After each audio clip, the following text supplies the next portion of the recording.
So basic గా normal meditation అంటేనే mind relaxation కదా, Yes. కానీ లా ఆఫ్ అట్రాక్షన్ లో మెడిటేషన్ కున్న ఇంపార్టెన్స్ ఏంటి?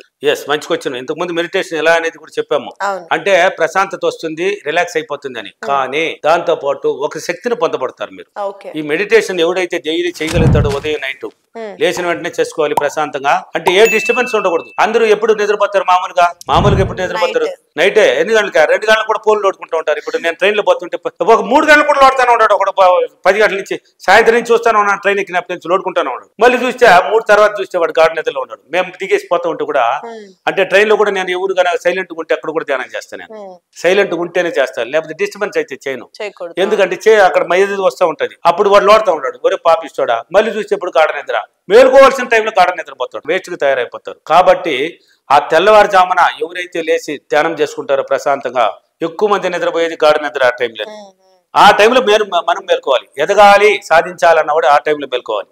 మేల్కొనేసి చేసుకో. రాత్రి పడుకునే ముందు అందరూ లోడుకుంటా ఉంటారు 12-2 గంటల దాకా కూడా. ఇప్పుడు చిన్న పిల్లకాయలు కూడా ఏడిస్తే ఏం చేస్తున్నారంటే బ్యాడ్ అలవాటు నేర్పిస్తున్నారు పిల్లలకు కూడా. ఆ బిడ్డ ఆనందం లేదనుకో, ఫోన్ లేదో ఒకటి లోటు ఇచ్చేస్తే వాడి దగ్గర ఇచ్చేస్తే వాడు దాన్ని చూసుకుంటే, చిన్న బిడ్డ అండి ట్రైన్లో కూడా చూసి నేను ఎంతమంది బోధించాను, ఇది తప్పమ్మా మీరు చేయడం అంటే. ఇంకేం చేసేస్తారు వాడు తినడా? ఏం చేసేస్తారు అంటున్నావు. అదే చందమామ కథ చెప్పలేకపోతున్నావా? దాన్ని పక్కన పెట్టి చందమామ కథ చెప్పి చూడు, వాడు ఎందుకు తినడా చూద్దాం. ట్రైన్లో కూర్చో, చూపించి దాన్ని తిని, ఆయన చూడు ఇలా ఉన్నాడు, ఈ బొమ్మను చూడు, ఆ బొమ్మను చూడు. ఫోన్ ఇచ్చేస్తే వాడు దాన్ని ఇవ్వకపోతే ఏడుస్తున్నాడు, గోని ఏడుస్తున్నాడు. ఈ రాత్రి పూట ఫోన్లో లోడుకుంటున్నారు. తప్పండి అది. ఫోన్ యూజ్ చేయడానికి ఎంతవరకు అంతవరకే దాన్ని ఉపయోగించుకో. అది బెస్ట్ వాడు ఫ్రెండ్, మన ఫ్రెండ్. అది పనికిరాంతి అంతా దాంట్లో చూసి నెగిటివ్ ఆలోచనలు పెట్టి కోల్పోతున్నారు. కాబట్టి అలా వద్దు. నైట్ పడుకునే ముందు కొంచెం ధ్యానం చేయండి. ఇలా డైలీ ఉదయం నైట్ ఎవరైతే ధ్యానం చేస్తారో, ధ్యానం చేయడం వల్ల ప్రశాంతత వస్తుంది, ప్లస్ నీకు ఒక శక్తి ఏర్పడుతుంది. అదే విశ్వశక్తి. ఆ శక్తితో కనెక్ట్ అవుతుంది నీ ఇన్నర్ మైండ్. ప్రశాంతం కూర్చున్నప్పుడు ఆలోచనలు అక్కడ వచ్చి మళ్ళీ గమ్మని కూర్చొని ఉండకూడదు. ధ్యానములు ఎలా చేయాలి? ఆ మెడిటేషన్ వల్ల ప్రయోజనాలు ఏమున్నాయి? ధ్యానంలో నీకు కావాల్సింది ఊహించాలి. నీది ఏదన్నా ఉన్నాయి, అది కావాలంటే జరిగినట్టు ఊహించాలి. అలా ఊహించుకుంటూ డైలీ కనుక క్రమంగా తప్పకుండా ధ్యానం చేస్తే నీ 7 చక్రాలు కూడా ఓపెన్ అయిపోతుంది.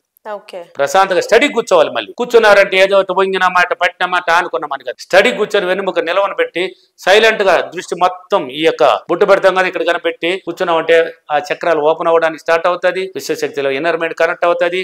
ఆ విశ్వశక్తితో నువ్వు కనెక్ట్ అయిపోతావు. కనెక్ట్ అయిపోయి ఆ ఒక శక్తి, నీ మాటే మంత్రం, నీ మాటే మంత్రం. వర్షం ఆగాలంటే ఆగుతుంది, తినాలంటే తింటావు, పోవాలంటే పోతావు, రావాలంటే వస్తుంది.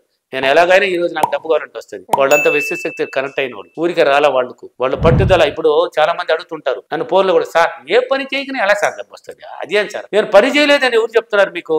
పనే కదా నేను చేయిస్తున్నదే. మీరు పని చేయకనే డబ్బు వస్తుంది అంటున్నారే, సులభంగా అంటారే. ఏ పని చేయకనే ఎలా వస్తుంది? ఏ పని చేయకపోతే ఏది రాదు. నేను పని చేయిస్తున్నాను కదా. మీకు ధ్యానం అనేది ఒక పని, అప్రిమేషన్ అనేది ఒక పని, మిర్రర్ వర్క్ దగ్గర చేయించేది ఒక పని, రాయడం అనేది ఒక పని, కూర్చొని నీ మాటల్లో ఆలోచించడం అనేది ఒక పని. ఇదంతా పనే కదా. పని కాదు ఇదే.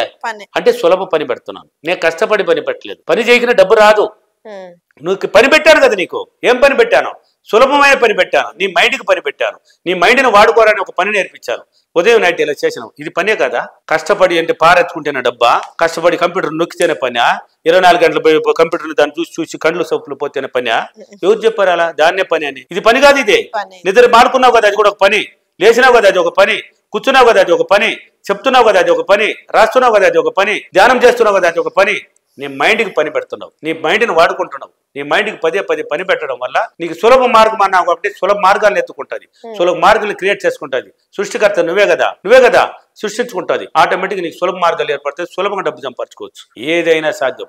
అంటే మెడిటేషన్ చేయడం వల్ల, అంటే ధ్యానం చేయడం వల్ల ఒక శక్తిని పొందుతారు, ఒక బలం ఏర్పడుతుంది, మీకు ఆయుష్ ఆరోగ్యం పెరుగుతుంది. మళ్ళీ ధ్యానం చేయడం వల్ల ఆయుష్ ఆరోగ్యం పెరుగుతుంది, అందం కూడా పెరుగుతుంది, స్కిన్ కూడా బాగా డెవలప్ అవుతుంది. ఎక్సలెంట్, నిజమండి ఇది.